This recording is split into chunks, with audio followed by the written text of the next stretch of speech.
Well, she was able to like cover extensively most of the things I came across anyways. But there are two things that I would like to put more emphasis on. One, from my research, I was able to find, well, this is a gathering. I don't need to be like talking lots of medical jargons here, but it has been found that among widows, there are peculiar health issues that have been identified, and we can group this into like in two categories. There are the mental health issues, and then there are physical health issues. So for the most part, she took care of a lot of these issues. But the two things I want to hammer on is one, no man is an island. Anything that happens to us in this life, if we keep the problems in, it becomes worse. The first step to actually solving any problems is one, identifying the problem, then seeking help in solving the problem. One, even as medical practitioners, there are lots of times that when we notice some health challenges, even though we have knowledge on how to go about it, we still seek help from colleagues and others. That's just to show you that one, it's not all issues that you can solve by yourself, no matter the amount of resources available at your disposal. So the first thing, seek help. Let others around you know that you have a particular problem, and then let them help you in solving that problem. So that leads us to one very important thing. Well, in this environment, number one problems is that there is poor health-seeking behavior. You know, when someone notices a particular symptom that yes, something is not right, it doesn't have to be something extremely dramatic. Something as simple as a headache can signal an underlying problem that needs to be taken care of. So, having a positive health-seeking behavior, meaning that at the slightest, if you notice any slight problem, it's better for you to see a doctor and let them tell you that yeah, this is not a problem, it will go away. It's better than keeping the problem to yourself and eventually having that progress to a worse stage, by which time it may not be as easy to manage the condition. An example, a very important example is breast cancer. I'm sure most of us have either known someone or at least heard of someone that have a breast cancer. And at the earliest stage, a breast CA is very, when it starts, it initially appears as a lump in the breast. So, well, there are so many things that can cause a breast lump. But if you notice a breast lump, it's better to have it checked out and then it's being determined that yes, this is not a cancer. So the more you leave it like that, the more it becomes worse, and then it gets to a stage where it's not easy to take care of again. So number one, positive health-seeking behavior. We should seek help. Seek help.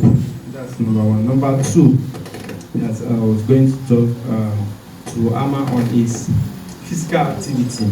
As Madam highlighted towards the end of our presentation, activity has been found to improve health in about 48% of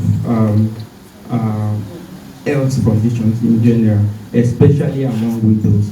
So all these health issues that we've talked about, the mental part, the physical part, hypertension, diabetes, ulcer, depression, including the financial aspect too.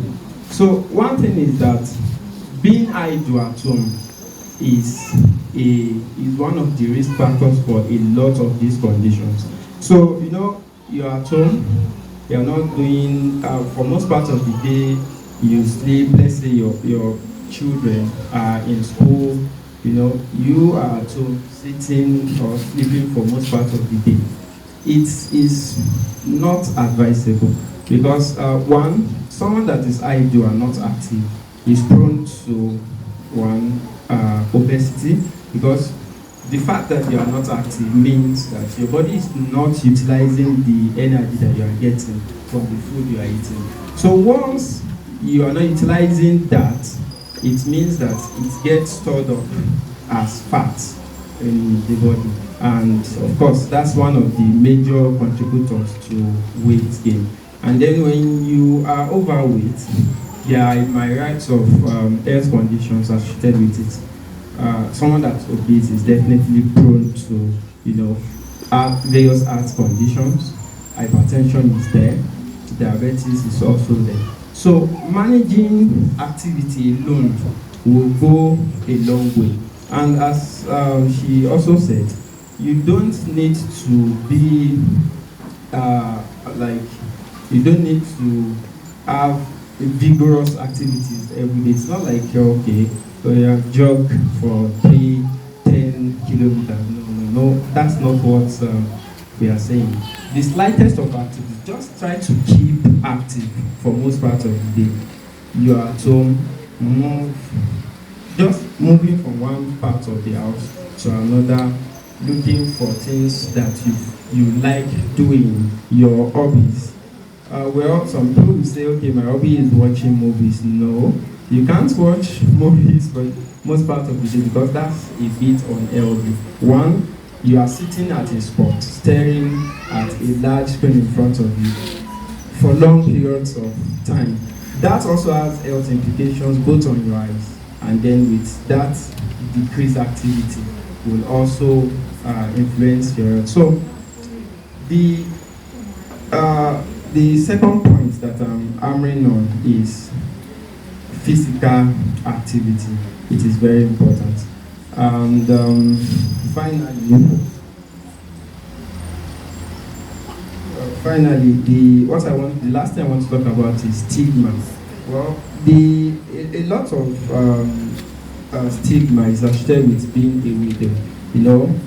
With the spiritual nature of our environment, a lot of people focus a lot on their spiritual aspect. So if someone dies, someone loses their spouse, be it the wife or the husband that's dead, gossips around, oh, she killed him, or maybe it's because of something she did that's caused it. So all those stigmas can also contribute to some serious mental health issues.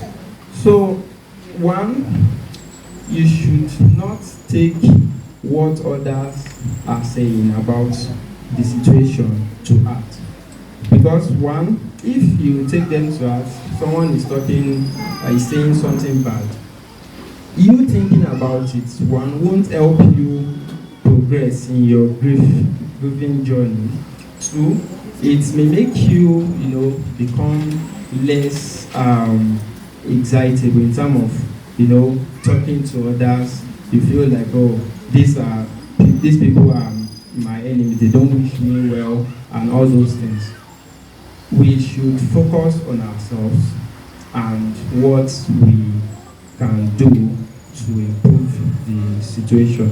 So, finally, I will outline what I said again. One, positive health seeking behavior. We should seek help. You cannot solve everything yourself. seek help, let others help you. There are people out there that will definitely help you. Then, if you have any symptom, the slightest, just let an health personnel evaluate and tell you if it is normal or not. Never dismiss any symptom. Never dismiss any symptom. The second thing is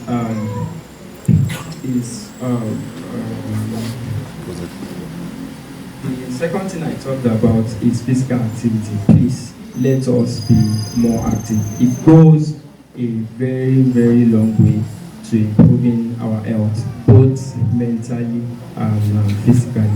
Thank you very much. Thank you very much, Doctor. Please, I would like to still call the names of the widows here present to make emphasis. Is Mrs. Rashida Tibi here? Okay. Mrs. Hawa Ali Umar, Mrs. Rachel Dangosley, Mrs. Esther Yotefe, Mrs. Pilasa, okay, Mrs. Igomina, you're welcome, ma'am. Mrs. Regina Kalma, Mrs. Bilkisu Pedro, Mrs. Aisha Idris, Mrs. Hawaruna.